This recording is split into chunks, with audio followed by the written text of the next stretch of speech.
Greetings, everybody, and welcome to the Metal Magdalene with Jet right here on Metal Messiah Radio. Today we have a special guest with us on the show. We have Mr. Ferry Damen of the Dutch metal band AntropomorphiA. Welcome to the show, Ferry. Thanks for having me. So, Ferry, before we get into the new album and all, the band has been around basically from the late 80s. So tell us a little bit about the early days of the band and what your expectations were back then when you were like wee teenagers. Well, they don't differ that much from the expectations that we have nowadays. Only when you're young, you think you can do it all by put not that much effort into it and still get great results.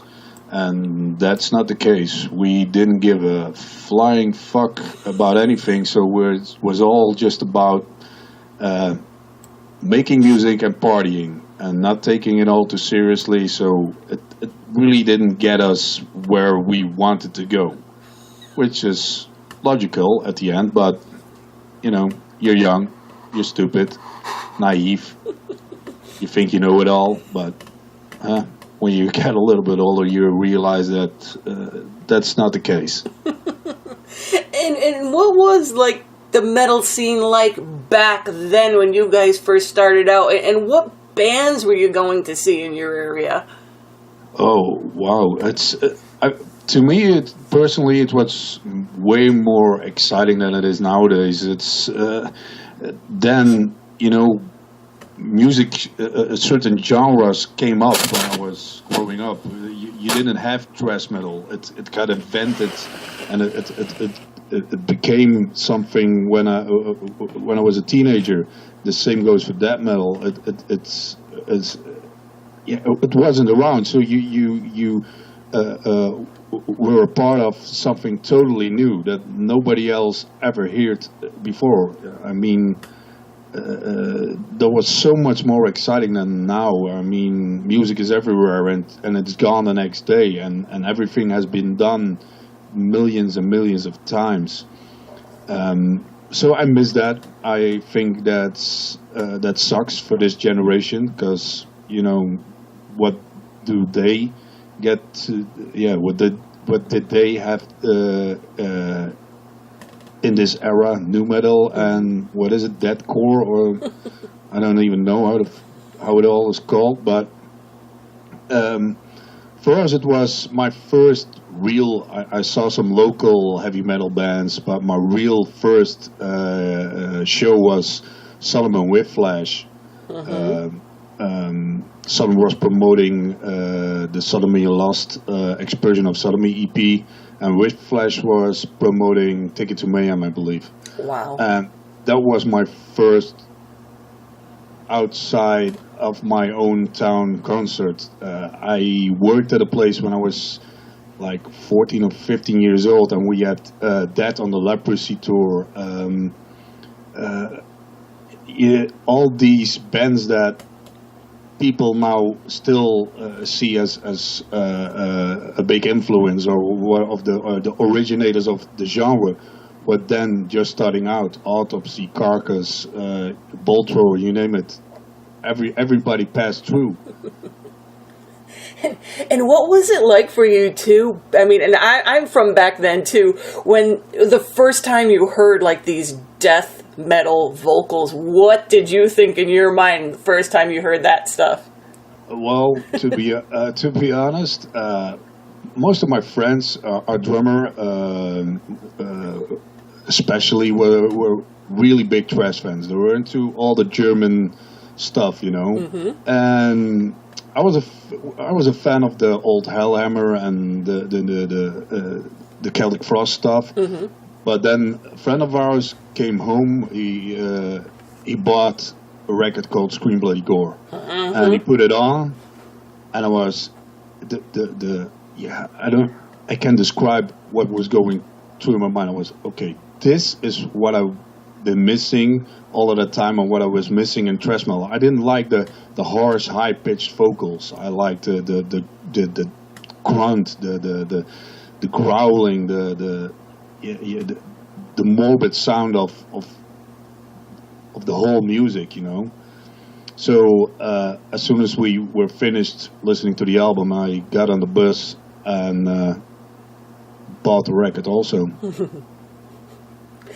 And then it's all history from there, because now look at you guys. Great death metal band coming out of the Netherlands. So what was it like for you then, you know, leading up to when you kind of took a break in 1999 for the band? I mean, as far as, you know, making albums and touring, what was going on in those years? We kind of missed the bus. Because our attitude, we didn't put much effort into getting gigs or having the right people around us that could push us in a certain direction. You know, we thought if you make good music, things will come to you, but that's not the case. You have to work hard. These things are still much the same, and because other bands were passing us by real quickly, we kind of got, I don't know, in Dutch you say verdomhoekje, we were fucked, so to say. And I think it was mainly because our overall attitude towards the whole scene, and we weren't part of the scene. We were lone wolves. That's, we still aren't a part of the scene. We don't talk to most of the bands. We didn't then. We don't do that shit now. We do what we want to do. And back in the day, that really didn't fit well. And after several years, we couldn't even get gigs. So it started off great because we did how do you call it, a release show for our first demo, and immediately got a record deal. And we recorded the EP Necromantic Love Songs. But after that, it slowly bled dry. It was going nowhere. So is that why you guys, were like, we're gonna just give this a rest for a little while? Yeah, that was one of the reasons. And the two guys in the band had another project going on, and that was doing very well. I was getting involved behind the scenes more. I was doing tour management. I did some management. And that was taking up more and more time and got more important for me, for them. And we didn't know where we stood. We still wanted to make music and go for it, but it was dried out. That metal was dying, and nobody wanted to nobody could even care who we were, So we said, well, let's do this at our own pace and see where we can go along the way, and concentrate on the things that are going on and make the best of that. And then, in 2009, when you guys came back, you had time to mature and you had other things going on, and you come back. I mean, what made you want to come back at that specific time? Well, me and Marco, the drummer, kept on writing music for the band. We, from time to time, recorded two songs, 3 songs, or one, and post them online. Then it was still MySpace, on which you throw out your music, and we reached a certain point that I think we've written almost a whole album, and it was around 2009, and we said, why don't we concentrate on that and finish that album? in the same month, we were approached to play on a Dutch festival, Neurotic Death Fest. And we said, okay, well, we're still a two-man band. We can get our bass player back, but let's take it slow and first concentrate on things outside the band and getting the music refined and see from then on. So the main reason was we had enough material. People were asking to play, for us to play. We said, look, let's do this. But when we were going to do this, we were, you can't do it for 40 or 60%. You have to do it 100 or 200%. Otherwise, it's not going to work. And then you guys signed with Metal Blade. You're about to drop your third release with them, Sermon of Wrath. So how have things been going since you signed to Metal Blade for you? Slow but steady. We got when we got our deal, we got it the old-fashioned way. We sent around demo tapes, in this case CDs, and to our surprise, we had several offerings from labels, and Metal Blade was one of them. And we said, "Oh yeah, that's gonna be obvious, if you can choose between underground labels and there was another major label that had interest, but Metal Blade, well, the choice is easy." So we signed, and from then on we really concentrated on making good music, making sure that what we bring out is really what we believe in, and establish ourselves again or for the first time in a good way, so to speak. And now, Ferry, speaking of the new album a little bit, Sermon of Wrath, you've been quoted in the Metal Blade bio on there that you turned into a different beast, and I think people will hear that. So explain to us this transformation that you're talking about.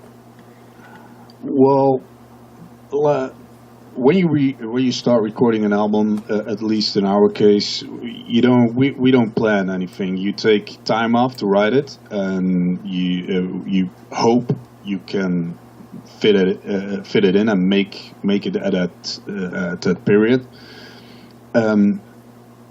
But there's never a predefined plan. I'm not one to sit down and and say let's write a type of song. The creativity has to find me, so to speak. And the ideas that came to me were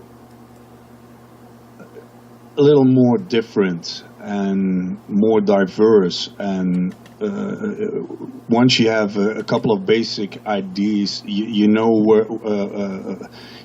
You get a spine, and you can build on that. Throughout the process, we noticed that things were different. They were the same, but they were different. If you understand what I'm saying. And we just had we had so much stuff around us. People again ignoring us again. All that ass licking that goes around with other bands, and we said, okay, this is gonna be our fuck you to all of them, and that became a whole thing of its own. And I think that's one of the emotions and as part of the emotion and the creativity that's in the new album. And are the lyrical themes based on that idea as well? Not really, some, but I don't really like to explain the more personal type of lyrics. I mean, the ones that are rooted in the death metal tradition are and that are more gory. They speak for themselves, you know. But songs like Sermon or Crown of the Dead or Sinful Rapture, they are more personal, and it's always I like it when people see something else in there than I put in. So I don't like to explain them. No, but we understand the basic energy that you had going into this from what you were just talking about earlier. So tell us, what's the current lineup of the band? On bass, Mike Verstiphout. On drums, Marco Stubbe. On guitars, lead guitar, Jos van der Brand. And me on vocals and guitar. So, and Mark, and me are still the guys that started the band. Still the same. That's awesome. Still in there after all these years. You didn't beat the shit out of each other or anything. No, not yet. And once again, you guys recorded it at Marco's studio. So when you record with Marco, does it take some of the stress out of the recording process? Yeah, but Marco built the studio for the main purpose, and that's the band. He did some work for some other bands, but on a really low level and to a minimum. It's for us very important to have a familiar surrounding and only have people around us that are not trying to force their opinion or have something to say or want to have an opinion about our creative process and try to disrupt that. We like to stick to ourselves and do it do it our way. And you guys just launched the title track online. What have been some of the early reactions to the song? Most of the people like it. I haven't really followed what's going on. I recently saw some comments, but most of them were okay. I'm not one that really pays attention to these types of things. Our work is done, and I mean everybody has an opinion, and I hope people like it. And till this far, the reaction that I got was mainly positive. So tell us a little bit about the cover art of the album now and how you went about choosing this artist and how you worked with her. Well, the choice was kind of obvious to me since I lived together with her. She is my girlfriend, so and she's a great artist. But she understands the whole process that I go through when I write an album, and when we the amount of time and energy and emotion and everything that goes into it.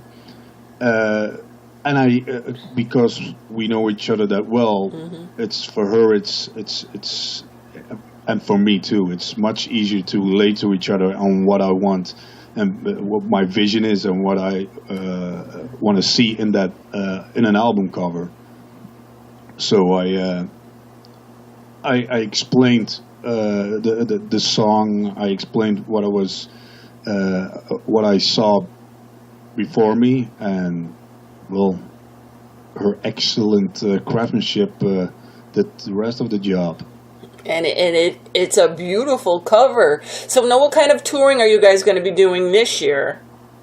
At the moment, we have a couple of plans and things in motions. We have a couple confirmed festivals, but I can't talk about them yet because the festivals still have the announcements to make.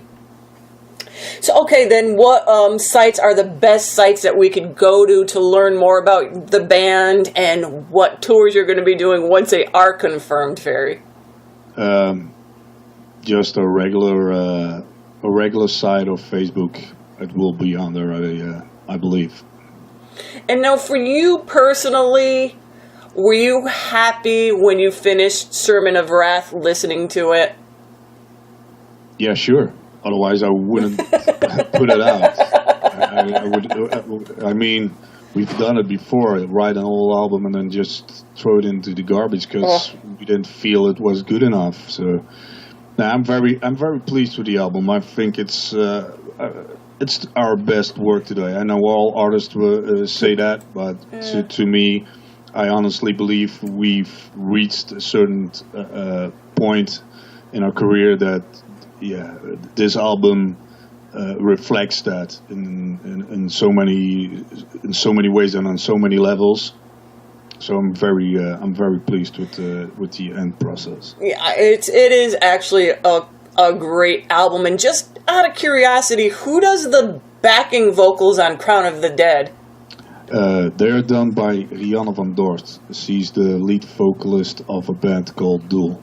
Okay, because I love that song myself too, and it's great. And even with the backing vocals, and I'm not really one for, anything really pretty and clean in death metal, but somehow you guys make it fit, and it just sounds really great, so you made a good choice there. Thank you. So, Ferry, I just want to thank you so much for coming on the show to tell us about the new album, Sermon of Wrath. It comes out February 24th on Metal Blade Records. And all the best to you and the band and what you got going on for the year. Thanks very much. Thank you for having us.